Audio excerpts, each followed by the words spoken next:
Hoy toca ver y comentar El iceberg de la Biblia por Alex PH. Por las dudas, muchachos, ¿ustedes saben qué significa Biblia? Si no les cuento, Biblia significa libro. Cuando alguien dice hay que hacer lo que dice la Biblia, significa hay que hacer lo que dice el libro. Sabemos que la Biblia es el libro más popular y leído de todos los tiempos.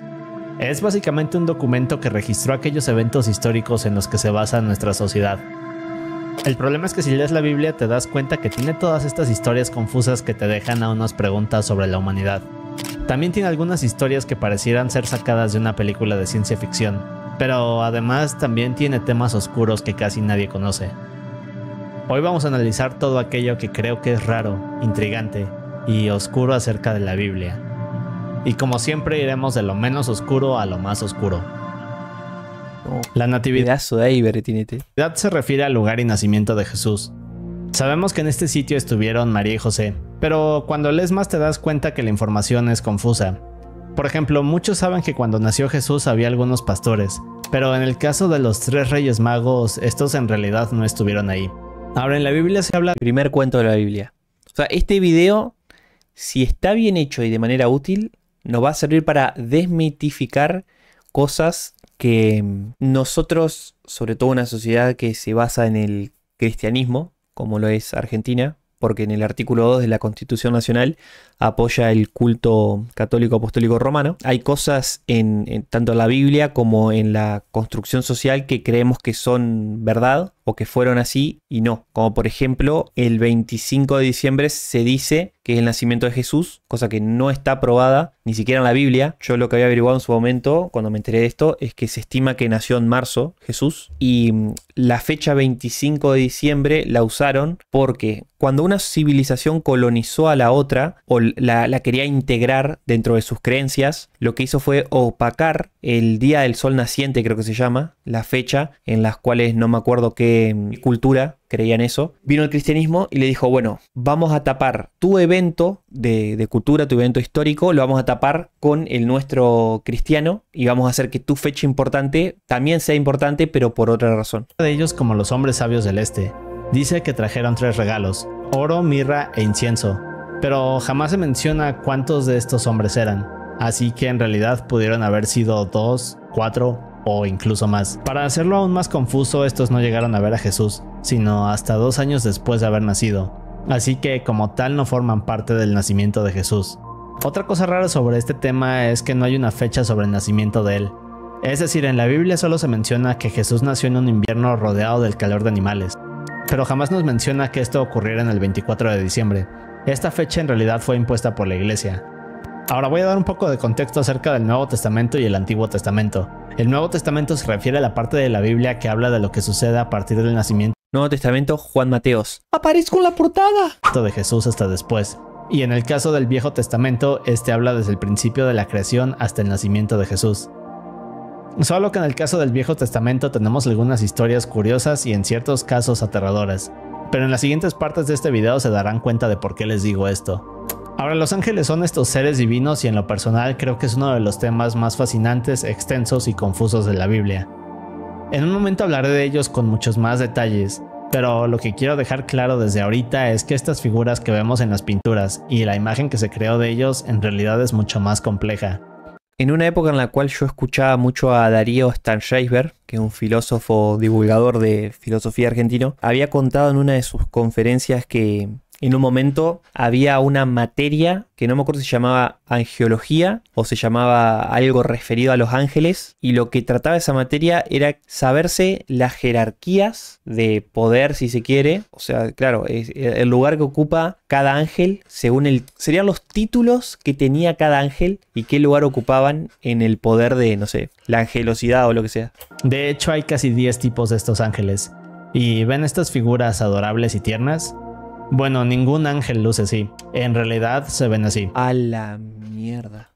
De hecho, son tan aterradores que en muchas historias de la Biblia se presentan ante las personas, y lo primero que dicen es no tengas miedo. El Viejo Testamento nos habla de que existen 7 nombres sagrados para referirse a Dios. Ahora, Dios como tal no es un nombre como sabemos, sino más bien una palabra que se inventó para poder referirse a un ser poderoso y reverenciado por muchos.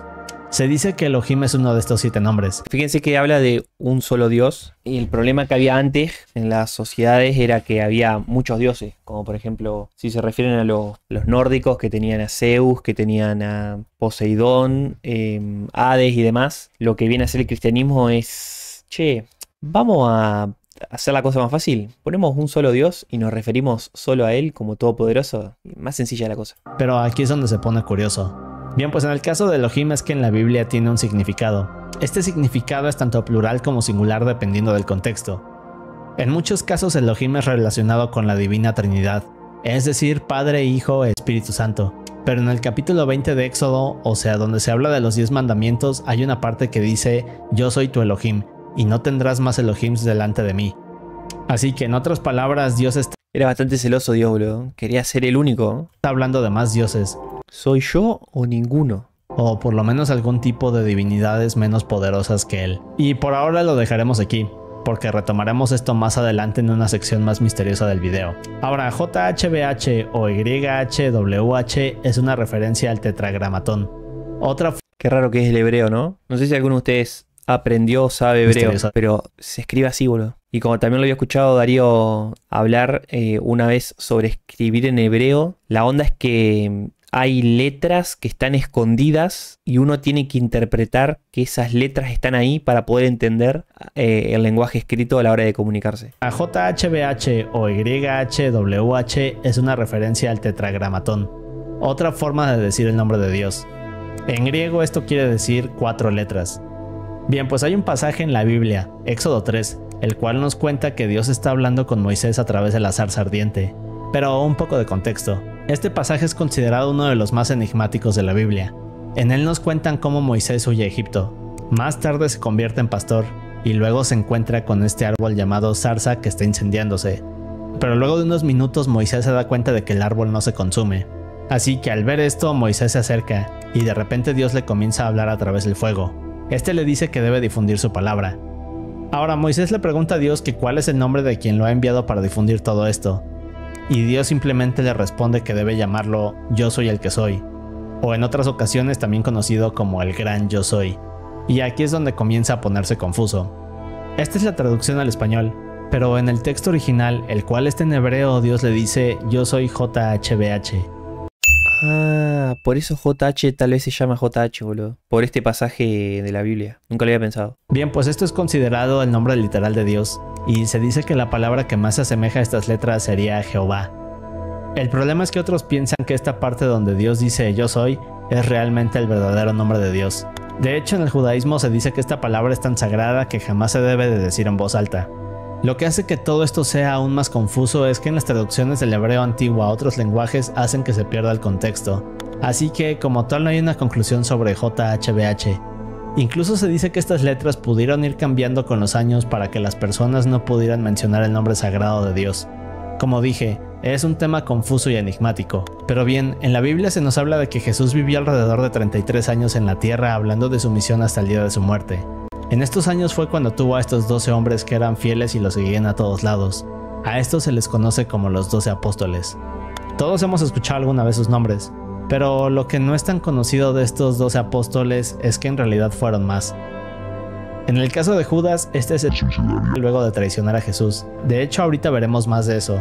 Ahora, luego de esto, Matías se volvió otro de los apóstoles. ¿Cómo que Matías? ¿Había un Matías entre los apóstoles? ¿Por qué no le podían dejar una vez en la vida el protagonismo a un Mateo solamente? No tenían que meterse en Matías. ¿De qué manera le decían abreviadamente a Mateo su nombre cuando se referían a él? ¿Le decían Matu o le decían Mati? Cosa muy confusa porque había otro apóstol que se llamaba Matías. Así que pasaron de ser 11 a 12 nuevamente. Poco después se unió Pablo, pero este se fue de misionero. Che, Pablo ahí tiene algo de Pablo Granados, el cómico argentino. Incluso se habla de un discípulo más que al día de hoy no se ha podido verificar su existencia. Pero sí, en esencia fueron más de 12 apóstoles.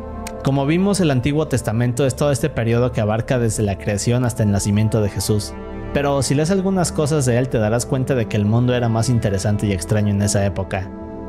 Bueno, pues de acuerdo con los textos, el Nuevo Testamento, que serían nuestros tiempos, son gobernados por la fe y la gracia de Dios. Pero en el Antiguo Testamento eran los tiempos de la ley. Y no solo eso, aquella época era mucho más dura, y aquí viene lo interesante. Se dice que en esa época también se manifestaban y se podían ver cosas que al día de hoy consideraríamos inexplicables.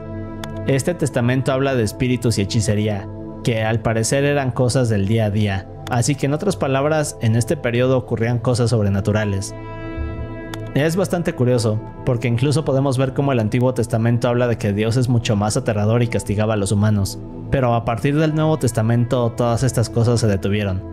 Una blanqueada de Dios ahí, ¿no? En el Antiguo Testamento era un tipo que, si vos hacías las cosas mal, te echan la cola, vos y toda tu familia eliminados, hasta aquí llegaron por no obedecer mi palabra. Y en el Nuevo Testamento hay que perdonar, somos todos hermanos, ya no soy tan malo, bueno, esa parte no lo dice, pero hay una lavadita de cara ahí. De cierta forma. Y luego un nuevo periodo llegó al mundo. La Trinidad nos habla de que Dios se divide en tres figuras divinas, como dije, Padre, Hijo y Espíritu Santo. Solo que en el Nuevo Testamento Jesús parece ser esta figura que es independiente a Dios, e incluso vemos cómo se refiere a Él como su Padre. Incluso en diferentes ocasiones lo vemos comunicarse con Él para pedirle consejos. Pero si todos estos son seres independientes, ¿dónde estaba Jesús en el Antiguo Testamento? Bueno, pues hay una teoría que menciona que la Divina Trinidad no existió en este periodo, y esto fue así porque en realidad Dios tuvo que dividirse en tres partes en el Nuevo Testamento. Es muy extraño. Pero es más extraño cuando vemos que en el Antiguo Testamento se habla de un Dios de múltiples divinidades. Por ejemplo, la palabra Elohim, que como vimos se usa en plural y singular. Es por eso que en muchas ocasiones Dios es considerado tres en uno. Es un concepto bastante confuso de la Biblia, pero sin duda interesante. Ahora, María Magdalena es otro personaje intrigante de la Biblia. Fue una seguidora de Jesús y hay quienes dicen que incluso tuvo hijos con él. Pero a pesar de ser esta figura importante en la historia, casi no se sabe nada de ella. Se dice que María Magdalena ayudaba a Jesús en las formas que podía para esparcir sus enseñanzas. Hay toda un repar de teorías sobre el shipeo este. Yo me acuerdo que los veía en Nat Geo, creo que era, o en Discovery. No, en History. En History había mucho sobre este shipeo. A diferencia de otros discípulos, O sea que hasta tuvo hijo y todo. Magdalena no acompañaba siempre a Jesús. Incluso se dice que ella fue quien lavó los pies de Jesús con su cabello. La parte curiosa es que también hay teorías que hablan de que María Magdalena era una... bueno, no sé cómo decirlo. Era una trabajadora callejera de adultos. Ajá. Y fue rescatada de esta vida al conocer a Jesús. También se ha dicho que era la esposa de él, aunque esto no se ha podido demostrar.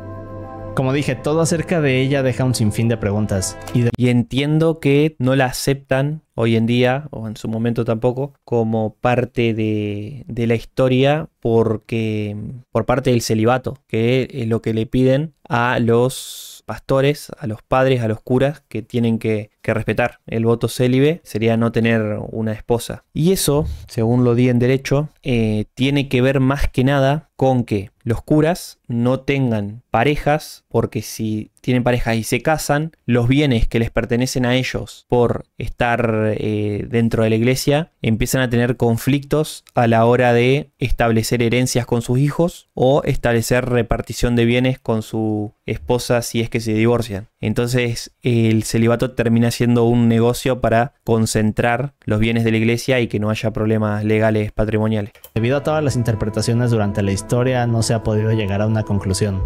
Todos hemos escuchado sobre Adán y Eva, los primeros humanos creados por Dios en llegar a la tierra. Pero en las historias judías se nos habla de una mujer que llegó antes de Eva, llamada Lilith. A diferencia de Eva, Lilith nació a partir de la arcilla tal y como Adán. Pero al haber sido creada de esta forma, y no como Eva que fue creada a partir de la costilla de Adán, esta no obedecía a su esposo, y creía que estaban en igualdad. Así que en otras palabras, Lilith no se dejaba mandar por Adán. Pero al ser tan rebelde en el Edén tuvo dos opciones: someterse a Adán para vivir en el Edén, o ser desterrada por Dios. Bien, pues Lilith no estaba dispuesta a renunciar a su libertad, así que elige irse del Edén, y antes de hacerlo pronuncia el nombre sagrado de Dios como forma de rebelarse. Así que luego de esto Lilith es desterrada y llega al Mar Rojo. Más adelante Dios le envía unos ángeles para intentar convencerla de regresar al paraíso, solo que Lilith estaba molesta y le da la espalda a Dios. Lilith fue la primer feminista de la historia, si tomamos el Génesis como canon de la humanidad, si se quiere, de la historia humana. O sea, la tipa no se quiso dejar sumisiar ante Adán ni ante Dios. Dijo, sí, échenme, si tengo que hacerle caso al flaco este, me da la mierda. Se fue, antes de irse, puteó a Dios de la manera en la que no estaba permitido, que es diciendo su propio nombre, la desterraron y después la fueron a buscar con un par de ángeles. Ahora, mientras esto pasaba, Adán estaba triste y se sentía solo. Aquí fue cuando Dios creó a Eva. Y el cagón de Adán se sentía tan solito que tuvo que venir Eva. Así que poco después Lilith fue señalada y acusada de ser una mujer demonio. Se dice que Lilith en su forma demoníaca podía crear enfermedades y que incluso los ángeles debían darle estos amuletos a los bebés que nacían para que Lilith no les hiciera nada. Más adelante Lilith comenzó a ponerse celosa de la vida feliz que llevaban Adán y Eva, y como acto de venganza se transformó en esta serpiente, hasta que logró hacer que Adán y Eva probaran el fruto prohibido, para luego ser expulsados del jardín del Edén.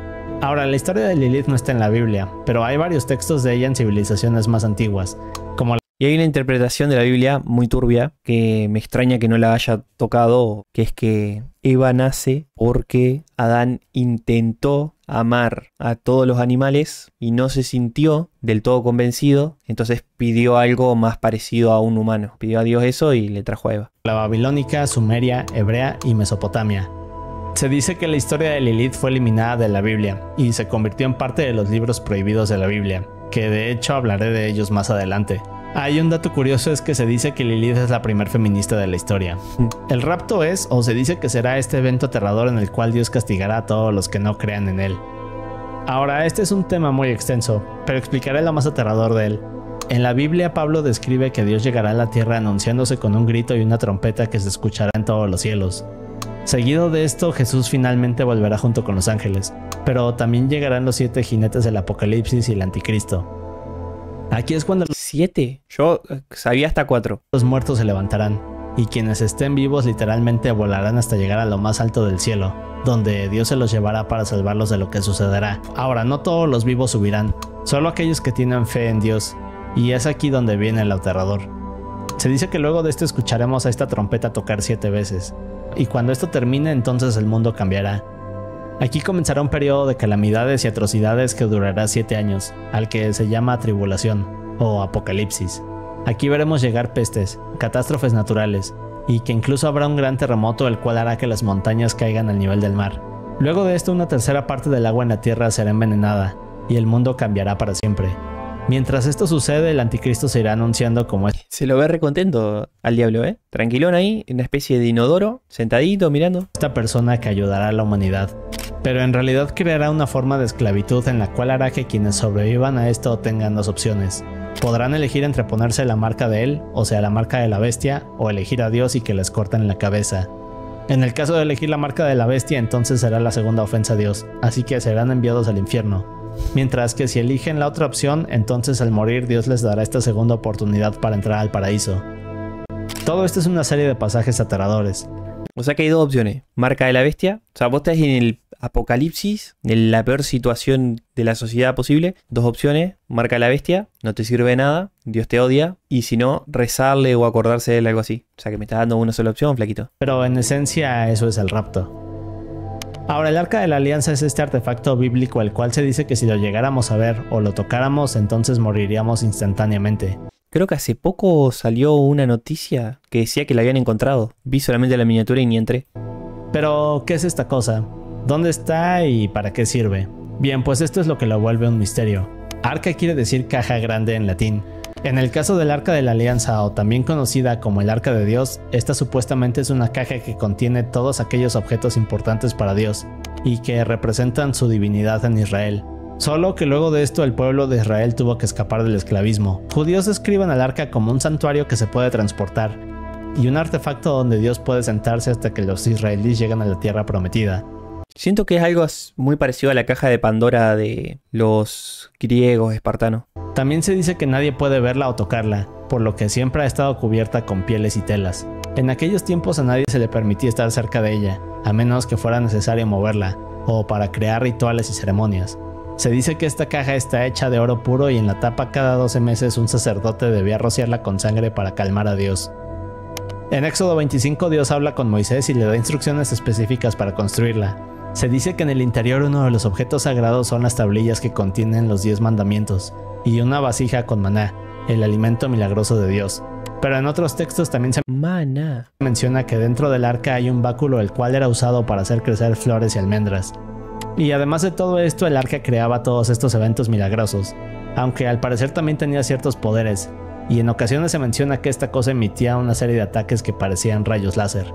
Por ejemplo, en una ocasión logró partir el agua del río Jordán ¿Qué carajo, rayos láser? O sea que son mejor que los drones de guerra que hay hoy en día. en dos para que los israelíes pudieran cruzar. También hay una historia que dice que en una ocasión más de 50,000 personas murieron instantáneamente luego de ver el arca. Así Son boludos, ¿cómo van a ver el arca? que al ser un objeto tan poderoso y divino nos imaginaríamos que debe de haber rastros de ella, ¿cierto? Bien, pues en realidad esta parece haber desaparecido, y es uno de los misterios más grandes del mundo. Lo último que se supo del arca es que estaba en el primer templo de Jerusalén, hasta que los babilonios llegaron en el siglo VI y conquistaron el sitio. Hay un libro o texto apócrifo al cual menciona que el profeta Jeremías tomó el arca y la llevó a una cueva secreta en el monte del templo, justo antes de la invasión babilonia. Pero cientos de años después se harían excavaciones aquí y no encontrarían pistas de esto. Otros dicen que el arca fue llevada a una iglesia en Etiopía y que se encuentra en la ciudad de Aksum, donde es custodiada por un monje. Y como estas hay más historias y teorías que hablan de la ubicación del artefacto, pero al día de hoy sigue siendo un misterio. Pero con la cantidad de drones que hoy uno puede manipular para investigar cosas, drones terrestres, dron aéreo, dron acuático, tiene que aparecer el arca este, boludo. Encima brilla, es dorado, es de oro, un detector de metales, algo. Pónganse un poquito las pilas. Paleontólogos, investigadores, arqueólogos, dale. En el Viejo Testamento nos explican que mientras Jesús esté en la tierra será traicionado y asesinado como un sacrificio para los hombres. Bien, pues Judas es el apóstol que traiciona a Jesús en el Nuevo Testamento, y prácticamente lo entrega a los soldados romanos que lo estaban buscando. Todo esto es algo así como una paradoja. Ahora, si esto ya estaba escrito en el Antiguo Testamento, quiere decir que Judas no tenía opción, y sí o sí tendría que cumplir este destino. En el Nuevo Testamento dice que el demonio entra en Judas y justo en el momento que lo hace Jesús se da cuenta. Luego mira al otro lado de la mesa y le dice: lo que tengas que hacer, hazlo rápido. Así que Judas se levanta de la mesa, sale de la habitación y minutos después iría a decirle a los soldados sobre la ubicación de Jesús. Y eso nos lleva a la siguiente pregunta. Rata pestosa. Es decir, ¿Alguien le habrá puesto Judas a su hijo en toda la historia de la humanidad después de este episodio? Jesús en algún punto les dijo a sus apóstoles que si en verdad creían en Dios, entonces el demonio jamás podría hacerles nada. Así que en otras palabras parece que Judas no era tan creyente como decía. Todo este tema es confuso, porque de igual manera si Judas sabía sobre esta profecía, entonces quiere decir que él sabía que para cumplir las órdenes de Dios debía traicionar a Jesús. Pero bien, luego de esto Jesús fue arrestado y más tarde crucificado. En el caso de Judas, este estaba arrepentido de haberlo hecho. Así que se fue hasta que encontró un árbol y luego se colgó de él en medio de un campo en Jerusalén. La gran inundación es este evento del cual se habla en el Génesis y es una forma en la que Dios reinició al mundo. Ahora sí. Dios reseteó al mundo, boludo, qué grande. Dice que en esta época los hombres actuaban de maneras malignas, y el único justo en esta época era Noé y su familia. Luego de esto Jesús le habla, Noé crea el arca y finalmente llega la inundación, donde todos mueren y únicamente sobrevive el arca de Noé. Ahora, aquí viene la parte curiosa. En la Biblia se dice que cuando Dios crea la tierra pone algo conocido como el firmamento. Un tipo de estructura alrededor de la tierra que era lo que le ayudaba a producir oxígeno y protegía a las personas de los rayos UV. De hecho, también se menciona que Uy, la rey pensó. El firmamento yo siempre pensé que era el cielo. Es más, hay una parte del himno que habla del firmamento. protegía a los hombres de las aguas del cielo. Ahora, al parecer durante la inundación el firmamento colapsó y dejó que una gran cantidad de agua cayera en la tierra. Es por eso que el nivel del océano aumentó tan rápido. Enoc es mencionado en la Biblia como el tatarabuelo de Noé. O sea que básicamente el episodio del arca de Noé fue reiniciar la humanidad porque se portaban todos muy mal, menos la familia de Noé. Tenía coronita Noé. Pero muchachos, por eso hay que portarse bien. No sé qué tanto te va a perdonar Dios. Lo más probable es que te termine ahogando, elevando el nivel del mar al reducir la protección del firmamento. Enoc es intrigante porque es una de las dos personas que nunca muere. De hecho, en vez de morir, Enoc junto con Elías asciende al cielo. Esto es lo único que menciona el Antiguo Testamento sobre él. Pero en el Nuevo Testamento no se sabe más. Solo que aquí viene lo interesante. Hay 3 libros de la Biblia conocidos como el primero, segundo y tercer Enoc. Todos estos juntos hacen al libro de Enoc. Ahora, estos parecen explorar cosas sobre él, pero jamás fueron colocados en la Biblia. Che, no conozco a Enoch. Nunca lo escuché en mi vida, este nombre. Lo importante aquí es que más Tipo, yo era de los que iban a catequesis y prestaban atención, y este tipo nunca lo escuché. adelante en la Biblia hay referencias a estos libros de Enoc, como si nos dieran a entender que tienen veracidad. Y lo más raro es que justo el primer Enoc cuenta la historia de algo llamado Apareció Sócrates de la nada, y ponió acá. Nephilim. Pero en unos momentos exploraremos ese tema porque es uno de los más curiosos de este video. El Leviatán es un monstruo del que se habla en varias ocasiones en el Antiguo Testamento. Es descrito como esta serpiente marina gigante que vive en las profundidades de la tierra. Se dice que esta cosa mide alrededor de 480 kilómetros. Y solo de pensar en ella 480 kilómetros es más larga que mi ciudad. ya me produce algo de talasofobia. Pero bien, en el libro de Revelaciones se habla de que el Leviatán regresa y es asesinado por un ángel llamado Miguel. Otra parte interesante es Mi pana Miguel. que se dice que el Leviatán es en realidad Satanás. Y aquí tenemos algunas pistas curiosas. El Leviatán forma parte del final de la Biblia y parece ser Satanás. Luego tenemos otro pasaje a mitad de la Biblia que describe cómo el Leviatán es una gran serpiente. Y finalmente tenemos el inicio de la creación donde nos hablan de que Satanás es una serpiente. Así que la teoría de muchos es que entonces el Leviatán sería esta serpiente que hace que Eva cometa el primer pecado, y a partir de ahí la humanidad cae. Pero lo más interesante es que el Leviatán ha sido usado como inspiración en otras culturas. Una referencia a él son los dragones. Y bueno, hay otras cosas un poco más fumadas Aparecen los reptilianos. como reptilianos y ustedes saben a qué me refiero. Pero creo que otra curiosidad acerca del Leviatán es que si esto es verdad, entonces quiere decir que Eva está Si quieren saber de reptilianos, gente, no sé si alguna vez vieron uno de los primeros videos de mi canal. Hay una entrevista a una persona que se comunica con alienígenas, ha tenido historias con ellos. Se lo recomiendo ir a ver. Es largo el video, así que se lo pueden dejar de fondo. hablando directamente con esta serpiente gigante. La transfiguración es un evento que ocurrió durante la vida de Jesús. En algún momento de la historia Jesús se lleva a Pedro, Juan y Santiago a una montaña. Transfiguración. Al llegar ahí un gran destello sale de la punta de la montaña y de la nada aparecen Moisés y Elías.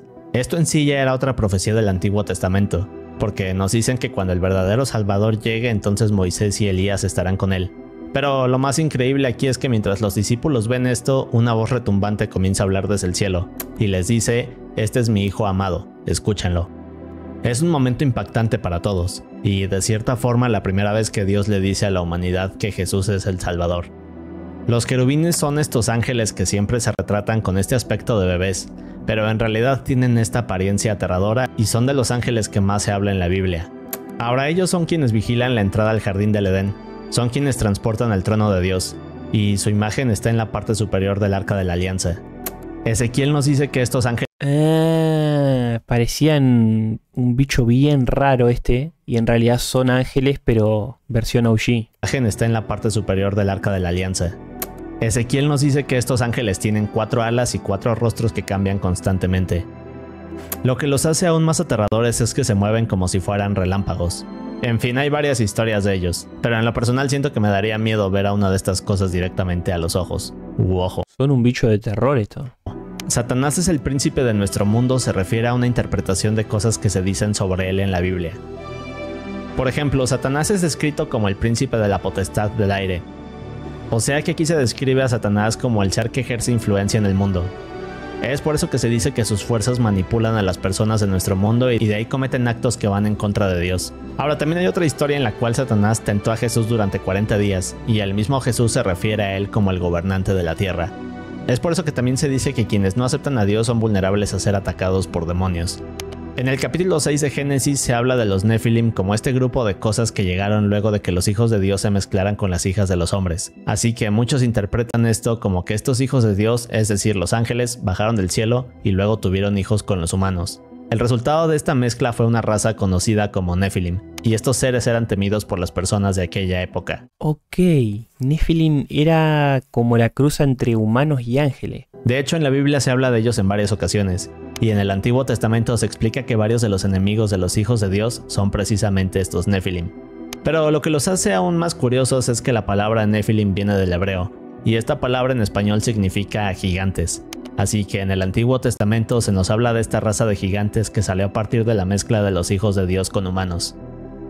Wow, no sabía que había gigantes en la Biblia. De hecho, en Génesis 6:4 nos dicen: había gigantes en la tierra en aquellos días, y también después, cuando los hijos de Dios se unieron a las hijas de los hombres y ellas les dieron hijos. Estos fueron los valientes de la antigüedad, hombres de renombre. Y bien, ¿recuerdan que hablamos del primer Enoc? Bueno, pues en este texto se habla de los Nephilim y su origen. Ahora, en él nos hablan de un grupo de ángeles conocidos como los vigilantes. Estos eran ángeles enviados por Dios a la tierra para vigilar a la humanidad. Pero poco a poco se fueron enamorando de las mujeres, hasta que se rebelaron contra Dios y comenzaron a procrear con humanos. Pero aquí viene la parte más sorprendente. Ahora, una vez que los vigilantes se separaron de Dios, comenzaron a enseñarle a la humanidad cosas sobrenaturales, como brujería, hechicería y otra serie de cosas místicas. Es por eso que en el Antiguo Testamento existen toda esta serie de sucesos sobrenaturales que eran comunes de ver. Ahora, recordemos que esto no forma parte de la Biblia, pero quizás fue escrito por una razón. Aún así se nos habla de gigantes, pero otro ejemplo que sí viene en la Biblia es la historia de David y Goliat. Este es el único gigante que ubico. Así que esto parece algo sospechoso en mi opinión. El trono de Dios se encuentra en lo más alto del cielo y se habla de él en un par de ocasiones en la Biblia. Una de las personas que ve esto es Ezequiel, y nos escribe cómo era este lugar. Explica que vio una nube de fuego. En medio de la nube 4 seres con 4 rostros y 4 alas, o sea, querubines. Al lado de ellos habían unas ruedas dentro de ruedas, que en un momento veremos. Ahora, sobre todo esto había un trono hecho de zafiro, y sobre él la figura de un hombre rodeada de un gran resplandor de fuego. Otra persona que también habla del trono de Dios fue el profeta Isaías. Este vio directamente a Dios sentado en su trono. Alrededor de él había serafines. Y un testigo más fue el discípulo de Jesús, Pablo. Este vio al trono de Dios rodeado de todos estos ángeles. Lo que es más interesante de cada una de estas personas coincide en que el trono de Dios es un lugar que no podemos comprender y que no se puede describir con palabras. Se dice que es tan divino y glorioso que nos haría entrar en pánico. El Behemoth es ¿Por qué era tan lindo el trono de Dios que te hacía entrar en pánico? Es como lo máximo que puede llegar a ver un diseñador de interiores. una criatura que aparece en el libro de Job, y es bastante polémico. Ahora, en esta parte del Antiguo Testamento se describe como una criatura herbívora, musculosa, con huesos que parecen hechos de bronce Behemoth. Nunca lo escuché en nada a este bicho. Pero nada de la vida, ni de la iglesia, ni nada. Jamás lo escuché invocado a este. y piernas que parecen de hierro.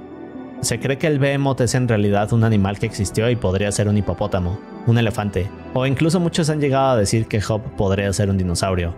El juego de la Biblia fue lanzado en 2005 para varias consolas. ¿El juego de la Biblia qué? Ahora, este juego es un poco curioso. Se trata de buscar demonios y atacarlos con una Biblia. Luego de esto vas adquiriendo llaves y progresas por diferentes escenarios.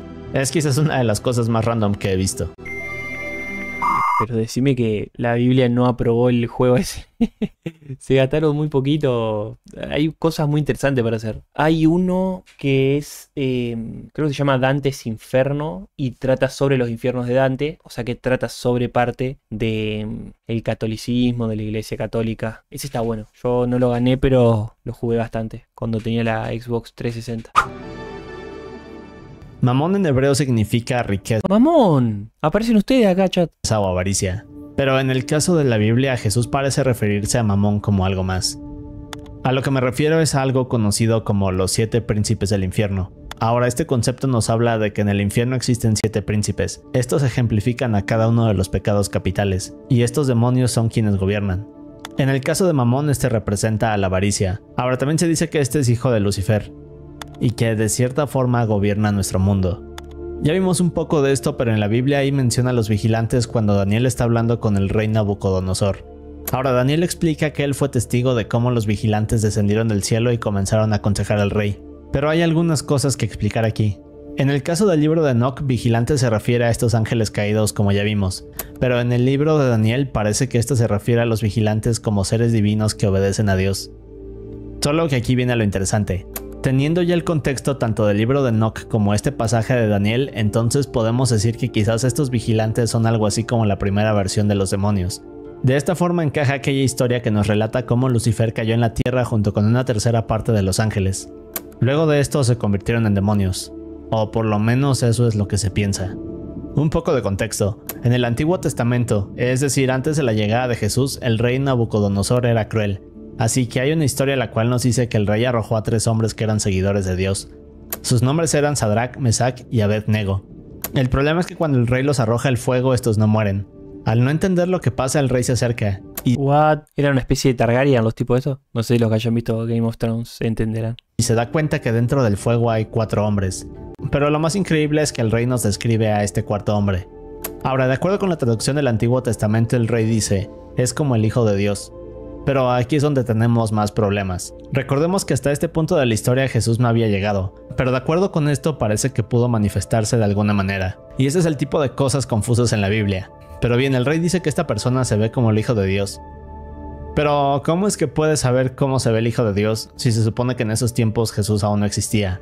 Bueno, Es un gran viaje en el tiempo. pues luego de esto el rey saca a estos hombres del fuego, les pide perdón y les dice que es maravilloso cómo Dios ha enviado a este ángel para salvarlos. Así que parece que esta es nuestra respuesta. Hasta este punto el rey se había referido a esta aparición como el Hijo de Dios. Pero después nos dice que es un ángel, ¿cierto? Bueno, creo que en este caso podemos decir que hay una confusión o algún pequeño error en la traducción, pero lo más probable es que el rey nos haya querido decir que esto era un ángel y no Jesús. Un dato curioso y de cierta forma aterrador es que alrededor de Jesús siempre ocurrían cosas inexplicables y que no parecían intencionales. Ahora, en este caso quiero hablar de una historia que nos da el Evangelio de San Marcos. Nos cuentan cómo luego de que Judas traiciona a Jesús y los soldados van a arrestarlo, un chico desnudo con una sábana ligera comienza a seguir a todo este grupo de soldados. Pero cuando estos se dan cuenta lo intentan capturar. Así que en este punto uno de ellos intenta agarrar al chico, pero al hacerlo únicamente logra jalar una sábana ligera, y luego el chico sale huyendo para desaparecer entre la oscuridad. Y bien, así es como termina este relato. Pero, ¿qué tiene de interesante? Bueno, la traducción al español nos habla de una sábana ligera, pero en hebreo original esta palabra parece estarnos hablando de un sudario funerario. ¿Y qué quiere decir esto? Bueno, aquí viene la teoría. En varias ocasiones la Biblia nos habla del poder de Dios y su capacidad de revivir a los muertos. Pero lo aterrador de cierta forma es que en muchas otras ocasiones este poder de revivir a los muertos sucede de forma accidental. Por ejemplo, en el Antiguo Testamento se encuentra la historia del profeta Eliseo. Ahora, cuando este muere lo dejan en una cueva. Luego de esto, Al chabón entonces lo revivieron sin querer, se despertó, había un quilombo de gente afuera y salió corriendo, como diciendo, recién me reviven y ya están haciendo quilombo acá y encima me roban la ropa y se tuvo que ir desnudo, pobre loco. un grupo de israelitas van a enterrar a otro hombre, cuando de repente unos invasores los sorprenden. En la prisa por escapar, los israelitas arrojan el cuerpo de este hombre en la cueva donde estaba Eliseo, y cuando ambos cuerpos se tocan, aquel hombre muerto resucita. Esto a pesar de que Eliseo ya estaba muerto. Bien, pues en el caso del chico desnudo, cuando los romanos arrestan a Jesús y le preguntan quién es, Jesús les dice yo soy, o el gran yo soy. Ahora, sobre esto ya hablamos en el primer nivel, y si lo recuerdan, el nombre de Dios jamás se debe de pronunciar. Bien, pues explica que cuando Jesús dice este nombre se escucha algo como una explosión en los cielos, y luego algo cae en la tierra haciendo que los soldados caigan. De hecho, en la Biblia dice, cuando les dijo yo soy, cayeron a tierra. Bueno, se cree que esto fue el poder de Dios, pero lo que es aún más curioso es que el jardín de Getsemaní está ubicado justo a un lado de un cementerio. Ahora, aquí viene la teoría de todo esto. Muchos creen que cuando Jesús dice este nombre y luego cae el poder de Dios, este de forma accidental logra revivir a aquel chico con ropas de funeral. Así que cuando se levanta está confundido y comienza a seguir a los soldados intentando saber quién lo había revivido. Sin duda una historia sorprendente. Los milagros desconocidos. Pobre loco, boludo. Imagínate revivir y que te toque esa situación. Que justo le estén arrestando a Jesús. Se refiere a todas aquellas hazañas y cosas misteriosas que Jesús hizo durante su vida, pero que no están documentadas. En el último verso del Evangelio de Juan nos dice, y también hay otras muchas cosas que hizo Jesús, las cuales si se escribieran una por una, pienso que ni aún en el mundo cabrían en los libros que se habrían de escribir. Así que al parecer Jesús hizo muchos otros milagros y cosas que jamás conoceremos. Los años perdidos de Jesús se refiere a todo lo que no sabemos de él. Es decir, en la Biblia nos hablan de Jesús cuando era niño, pero de repente su historia se corta y cuando se vuelve a hablar de él es un hombre de más de 30 años. Hay como una especie de comienzo del shonen, pero hay un time skip en el cual omiten mucha información importante sobre la historia de Jesús. Ahora, hay libros que fueron eliminados de la Biblia, los cuales mencionan algunas cosas que hizo durante este periodo. De hecho, hay algunos relatos que podríamos considerar polémicos sobre Jesús, pero eso lo veremos en un momento. La bruja de Endor se refiere a una mujer que hacía necromancia. Hay una historia en la cual el rey Saúl, nervioso por no saber qué hacer durante una invasión, sale a buscar el consejo de Dios, pero este nunca le contesta. Ahora, como el rey está tan desesperado, se acerca a esta mujer de Endor que tiene habilidades sobrenaturales. Cuando llega con ella, este invoca el espíritu del profeta Samuel, y este le dice que Dios lo ha rechazado como rey debido a su desobediencia. Ahora, el debate sobre este relato es si esta bruja en verdad tenía la capacidad de revivir a los muertos, o si pudo haberlo hecho gracias al poder de Dios, que en teoría únicamente se le habría dado en este momento. Ahora regresemos un poco al tema de los vigilantes en el libro de Enoch. Nos explican que Samiasa era el líder de estos ángeles, y aquí es cuando hay muchos conflictos. Como sabemos, el libro de Enoch no pertenece a la Biblia a pesar de haber ciertas referencias a él, pero lo que hace curiosa todas estas historias es que nos cuentan con gran detalle cómo se divide el cielo, cómo se dividen los ángeles, y todo lo que existe arriba de nosotros. Y eso me lleva a hablar de otra parte del libro de Enoch. Aquí Enoch nos cuenta lo que ve al subir al cielo, En el libro narra cómo hay 10 capas o niveles diferentes en él. Cada uno de estos lugares tiene un aspecto diferente, y en lo más alto de todos se encuentra. ¿Cómo veía esta cosa Enoch? ¿Estaba jugando en modo creativo, en modo moderador al mundo? Digamos, ¿estaba jugando en modo administrador? Tipo, se alejaba, iba volando y revisaba y después iba y lo ponía en el libro. Contra Dios. Ahora, a pesar de que no se considera un libro de la Biblia, esta idea de la división en el cielo fue adoptada en algunos pasajes de ella. Hay 9 tipos de ángeles y todos son extraños. De hecho, estos se dividen en 3 categorías. La primera categoría son aquellos que hablan directamente. 9 tipos de ángeles. Esto es lo que les he dicho, o debe ser muy parecido a lo que les dije al inicio sobre la jerarquía de los ángeles. Con Dios y que se encuentran en lo más alto del cielo. Estos son los serafines, querubines y los tronos, o también conocidos como ofanim. En el caso de los querubines ya vimos que son de 4 rostros y 4 alas. Los serafines en cambio tienen 6, con 2 de ellas que cubren su rostro. A esto se les asocia con los dragones y serpientes. Ahora, en el caso de los tronos, estos son, como dijo Ezequiel, ruedas dentro de ruedas. Todas estas cubiertas de ojos y rodeadas de un fuego intenso. También emiten sonidos de truenos y trompetas. Si ves las imágenes de todos estos, dan miedo. Pero en la segunda categoría están los ángeles que están en el cielo, pero que se relacionan a actos del hombre. Por ejemplo, tenemos a los dominios que se encargan de supervisar a otros ángeles y mantener el orden del cosmos. También tenemos a los virtudes, que canalizan milagros e intervienen de vez en cuando para mantener a salvo a la creación. Y luego vienen los potestades, que se encargan de proteger al universo de fuerzas Tienen trajecito de guerrero esto, tienen armadura, entonces son los que pelean. malévolas. Estos son los que pelean contra demonios, y en otras palabras son como los policías del cielo. Hasta en el cielo hay policía, gente. Finalmente tenemos la tercera categoría, y aquí están los ángeles que intervienen directamente con el hombre. Aquí están los principados, que supervisan a las ciudades y naciones. Después vienen los arcángeles, que actúan como mensajeros de Dios y pelean contra demonios. Y luego están los ángeles guardianes, que son asignados individualmente a cada persona. Esos serían como los padrinos mágicos. Prácticamente estos son los ángeles que están con nosotros día a día, e intervienen sutilmente para que no nos pase nada malo. Ahora, este tema de los ángeles es muy extenso y quizás merece un video propio. Pero bien, pasamos al siguiente tema, que es la muerte de Caín. Esta se refiere al hermano de Abel, quien es el primer hombre en la historia en cometer el primer asesinato. Cuando Caín mata a Abel, este es sentenciado a caminar por la tierra. Cuando lo castigan de esta manera, Caín está aterrado, y piensa que si camina por la tierra, entonces tarde o temprano algún grupo de hombres lo matará. Solo que Dios le coloca esta marca que lo protege de la muerte. Luego de esto jamás se vuelve a hablar de Caín. No se sabe cómo muere, no se sabe por dónde viaja y tampoco se conoce su ubicación. Es como si la Biblia simplemente lo desapareciera. Ahora, más adelante hay un relato sobre Lamec, bisnieto de Caín. Lamec tiene este poema donde confiesa haber matado a un hombre tal y como su abuelo. Lo curioso aquí es que se dice que la marca que Dios le colocó a Caín fueron estos cuernos como de cabra, y aquí viene la historia interesante. Bien, pues hay otro relato de Lamec en el cual dice que estaba cazando junto a su hijo, cuando de pronto este le señala a la distancia unos cuernos de cabra. En este punto Lamec saca una flecha y dispara, pero resulta que no era una cabra, sino su bisabuelo Caín, quien ahora estaba muerto. Ahora, esto no forma parte de la Biblia, pero hay muchas teorías sobre todo lo que ocurrió con Caín. Por ejemplo, una de las teorías más populares dice que Caín sigue vivo, y que deambula por la tierra ocultándose de la humanidad. Cuando Dios dijo que estaba condenado a caminar para siempre, lo decía en verdad. Era para siempre. Pero para mí está bastante bueno, tipo, ves cómo van evolucionando las sociedades, te manejaba a pata, de vez en cuando vas a algún que otro cafecito, descansás, después seguís caminando, te recorres el mundo, tranquilón. Y aquella marca que le colocó lo ha vuelto inmortal. Es una de las historias más fascinantes en mi opinión. San Pablo en el tercer cielo es uno de los temas que me causan más confusión. En el libro de Corintios, Pablo habla de las visiones del cielo que ha tenido, pero menciona haber entrado al tercer cielo. Ahora, en el caso de Enoch, su relato de las 10 capas del cielo no se consideraba parte de la Biblia. Pablo nos dice que en el tercer cielo pudo estar junto a Jesús, pero regresando al libro de Enoch, Jesús debería estar en la última capa, ¿cierto? Al lado de Dios. Así que aquí es donde comienza la confusión. Pero se vuelve más raro porque aun si no tomáramos la idea de que existen 10 niveles en el cielo, entonces Pablo aún así nos da a entender que este sí se divide en varios niveles. ¿10 niveles en el cielo? ¡Wow! Es mucho, boludo.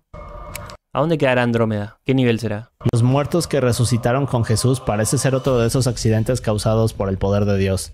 Ahora, aquí se explica que cuando Jesús fue resucitado el tercer día, varias otras personas se levantaron de sus tumbas y regresaron a sus pueblos. Esto parece tener una conexión con aquella historia del chico desnudo y el poder de Dios. Ya desde acá, entonces, desde esta época de la humanidad, de estos relatos, había un inicio de historias de zombies. Lo más curioso es que a pesar de que esto viene en la Biblia, jamás se vuelve a saber algo de estas personas. No se sabe cuántas revivieron, pero sin duda tuvieron suerte. Simón Magus, o el mago Simón, era un hechicero que deseaba convertirse en uno de los apóstoles, pero hay un incidente extraño con él.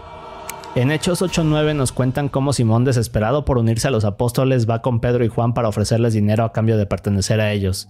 Obviamente los apóstoles los rechazaron, explicándole que esto era gracias a Dios y Jesús. Pero hay otro pasaje de Pedro que no está en la Biblia y Ya querían hacer lobby por plata, boludo. Querían entrar al poder pagando. Qué raro. relata lo que ocurre después de este encuentro. O sea, si eso lo hacen los políticos, en la actualidad está mal. Pero si lo hacían ellos en esa época, no estaba tan mal. Ahora, de acuerdo con esta parte no oficial de la Biblia, Simón reta a Pedro a tener un duelo de magia. Así que de la nada Simón comienza a volar, burlándose de Pedro y de Dios. Le pintó volar. Es una especie de Carlitos. Y se puso a flotar. Pero este le contesta lanzándole un rayo y matándolo ahí frente a todos. No, pará. Luego de esto los demás apóstoles se enfurecen con Pedro y bueno, digamos que este siempre fue un personaje controversial. Y es por este tipo de cosas que lo crucifican más adelante. Bien, y ahora entramos al último nivel de este iceberg. Cuando Jesús muere, su cuerpo tenía heridas y poco a poco se deterioraba. Pero como sabemos, al tercer día resucitó y su cuerpo había sanado de tal forma que parecía perfecto. Cuando esto pasa, Jesús también adquiere otros poderes. Por ejemplo, podía manifestarse en donde quisiera. Y de hecho así lo hace con los apóstoles, quienes más adelante revelan que Jesús también caminaba pudiendo atravesar por las paredes. O sea, era una especie de fantasma, pero que también se teletransportaba. Ahora, esto para muchos es la idea de que al morir nuestro cuerpo espiritual adquiere nuestra forma humana, pero de forma perfecta. La familia de Cristo se refiere a José, María y los hermanos de Jesús, de los que casi no sabemos nada. Ahora, Jesús tenía 3 hermanos y varias hermanas. Pero curiosamente, aunque Jesús tenía una gran familia, desde que era niño lo veían como alguien extraño, y no entendían que estaba mal con él. Pero aquí viene una Jesús tenía hermanos y me acabo de enterar. parte polémica de la Biblia. Cuando Jesús era niño, María en múltiples ocasiones intentaba hacer que se detuviera y que dejara de hacer el tipo de cosas raras que hacía en las calles de Jerusalén. Muchas veces Jesús comenzaba a decir cosas, luego de esto una multitud se juntaba alrededor de él. Así que María tenía que correr para sacarlo de ahí. Bueno, con eso regresamos a los años perdidos de Jesús. Esto no forma parte de la Biblia, pero hay textos que mencionan que una vez que Jesús se enfureció con un niño lo maldijo, causándole una enfermedad. Digamos que de cierta forma Jesús sabía que tenía poderes sobrenaturales. Lo curioso es que en varias ocasiones Jesús hizo este tipo de cosas. En la Biblia nos explican que Jesús fue hecho igual que el hombre. Así que tal y como nosotros, este era imperfecto. Y en realidad no era esta versión perfecta que nos hacen creer. Pero bien, como dije, de vez en cuando a Jesús se le escapaban este tipo de cosas con su... Me gusta esta teoría. Me gusta que la teoría parte de la base de que todo lo humano es imperfecto. O sea, el humano es imperfecto, por lo tanto todo aquello que haga un humano va a tender a la imperfección. El tema es que si lo hizo Dios está raro porque no lo representa del todo al ser su hijo. Pero lo raro de la narrativa cristiana es que a veces es el hijo y a veces es el propio Dios Jesús. Entonces se pone muy confuso. Pero me gusta esta evolución del personaje en la cual el tipo descubrió que tenía poderes y dijo no, todo lo tengo que usar para el bien. Y bueno, después sabemos cómo termina la historia. Pero no siempre fue el pibe buenazo ahí que hacía todo bien, sino que se dio cuenta que maldecía, tomá, enfermedad. No está bueno esto. Vamos a usar el poder para buenas cosas. Que ahí empezó a duplicar panes, duplicar pescado, transformar el agua en vino, fiestita, fiestichola. Los poderes. En el caso de aquel niño que maldice, Jesús más tarde lo logra sanar, debido a que María lo obliga a hacerlo. Luego de esto Jesús se disculpa y bueno, debido a este tipo de sucesos el pueblo entero sabía que este niño tenía poderes sobrenaturales, por lo que muchos le tenían miedo. Es una de las cosas más curiosas acerca de la vida de Jesús. En este retrato cuadro está complicado, ¿no? Da miedito. Pero como dije, esto no forma parte de la Biblia. Las historias bíblicas en otras religiones se refiere a que en muchas culturas a lo largo de los años han habido sucesos o relatos que se asemejan a lo que dice en la Biblia, a pesar de no haber ninguna conexión. Por ejemplo, en el caso de la gran inundación, esta es una historia que se repite en muchas otras mitologías. Lo mismo ocurre en las historias de plagas, el origen del hombre, ángeles, demonios, etc. Así que esto... ¿Qué es esto? Hice un Power Ranger. Así que esto no puede ser una coincidencia, y de cierta forma todos estos sucesos pueden encontrarse en otras culturas. Este concepto nos habla de que además de Dios existen otras deidades, o dioses que en algún punto Jesús tuvo que pelear contra otros dioses para ascender. existieron en el mundo. Ya vimos el ejemplo de Elohim y Elohims. De cierta forma parece que Dios reconoce y castiga a quienes creen en otros dioses, pero ¿quiénes son estos dioses menos poderosos? Bueno, hay algunas teorías como que el diablo es uno de ellos, o quizás sea como en las mitologías y otras culturas donde se habla de dioses de diferentes cosas, como en el caso de los griegos, vikingos, aztecas, etc. Cuando Jesús muere, resucita y sube al cielo. Se dice que tuvo que pelear contra varios otros dioses hasta que llegó a lo más profundo del cielo y finalmente pudo estar al lado de Dios. Ah, ok, porque los dioses griegos peleaban en la tierra, si se quiere, a veces. Este directamente fue a batallar, o sea, usó como mapa el propio cielo. Esto tiene algo que ver con la idea de que el cielo tiene varios niveles, como ya vimos. Ahora, otra cosa que se dice acerca de esto es que quizás estos supuestos dioses eran los demonios y Lucifer, así que cuando Jesús sube al cielo comienza a tener todos estos enfrentamientos. Esto no es algo que específicamente viene en la Biblia, pero es una teoría que se tiene. Ezequiel vio extraterrestres es un tema polémico porque Ezequiel cuenta cómo vio a estos seres en el cielo, pero en realidad está hablando del trono de Dios, los querubines y los serafines, pero de eso ya hablamos en el nivel 2. Esta idea se refiere a que dentro de la biblioteca del Vaticano, la cual se dice que se extiende por kilómetros, existen muchos documentos, pasajes e historias que muestran más cosas de Dios, Jesús y la divinidad. Ahora, nada de esto se ha podido comprobar. También se dice que dentro de estos textos secretos no solo hay información sobre la humanidad y hazañas de Jesús, sino que también hay documentos controversiales que podrían acabar con la iglesia. Es una de las mayores teorías de conspiración que hay. Está raro, tipo que dentro de una iglesia que tiene una biblioteca exista material capaz de arruinar a la iglesia. Que no prenden fuego todos esos libros en todo caso, o los esconden, si son medios divinos, que los escondan bien escondidos, no dentro de una biblioteca. Así que quizás necesite hacer un video aparte porque es un tema muy extenso, pero en esencia de eso se trata. Como ya vimos, en el trono de Dios siempre hay ángeles que lo acompañan, e incluso se dice que Jesús está al lado de él. Bien, pues también hay menciones de bueyes y aves en el plano espiritual. Incluso se dice que los rostros de los querubines son rostros de animales. También hay mención de otros animales en el trono de Dios. Ahora, para muchos lo que esto quiere decir es que mientras Dios se siente en el trono a juzgar quién entra al paraíso y quién no, también lo hacen los espíritus de los animales. Esto porque se considera... Mirá qué grandes los animales, por eso hay que tratarlos bien. Cuando vayamos al cielo, los tipos van a decir, vos sí o no. Vos comprabas croqueta de la buena y vos siempre todos los días le dabas arroz al perro. Vos no, flaquito, acá no entrás. Considera que estos seres son neutrales y de cierta forma se encuentran entre Dios y la humanidad. Así que si no eres bueno con los animales, irás al infierno. Mateo, personas que pueden ver cosas que no están en físico y espiritual. Sí, yo soy uno. O sea, vos sos una persona que puede ver cosas por fuera del plano físico. Mateo, pero la biblioteca del Vaticano tiene acceso a muy pocas personas. Así que está bien resguardado, creo. Y está mejor resguardado que una biblioteca pública. Pero está raro que existiendo algo que los pueda destruir, los tipos lo conserven.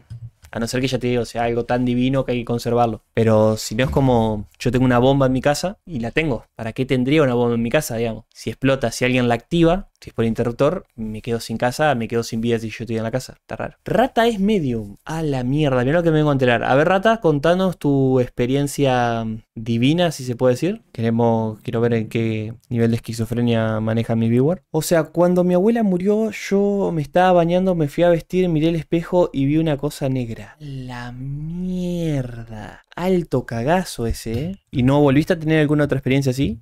El tema es que esas cosas pueden ser como partes mentales. O sea, yo no sé qué viste, pero soy una persona que no cree mucho en esas cosas. O sea, a mí me encantaría cruzarme algún espíritu, un demonio, que sea medio buena onda, ¿no? Pero bueno, estaría dentro del rango de espíritu. Algún alienígena, no sé, algún duende para reírme, algún hada, lo que sea, me encantaría cruzarme. Porque estoy tan escéptico que lo que me gustaría es cruzarme algo de eso. Luego fui con el machete y mi perro y cuando fui no había nadie. Yo gracias a Dios nunca vi nada, menos mal. Sí, yo estoy en la misma. No vi nada, bro. Aburridísimo lo mío. Y Rata, ¿mandaste gente a tu casa que haga alguna... O sea, a veces hay algún tipo de limpieza energética o alguna bendición, algo así? Era grande con una nariz alargada y peluda. No, vieja, manso cagazo. O sea, me gustaría verlo para perder un poco de la parte escéptica, pero si lo veo me voy a acordar toda la vida de lo que vi. Así que sí, quiero ver. Lo peor es que estaba en la ventana. O sea, la figura se reflejaba en el espejo, pero estaría desde una ventana siendo reflejada. Estaba en una ventana, el espejo enfrente y vos viste el espejo. Pero bueno, saliste como todo un hombre hombre con un machete y con un perro y no había nada. Así que bastante bien lo tuyo. Solucionaste, fuiste un hombre que resolvió. Ante una situación de miedo e incertidumbre, saliste a bancar, a pelear.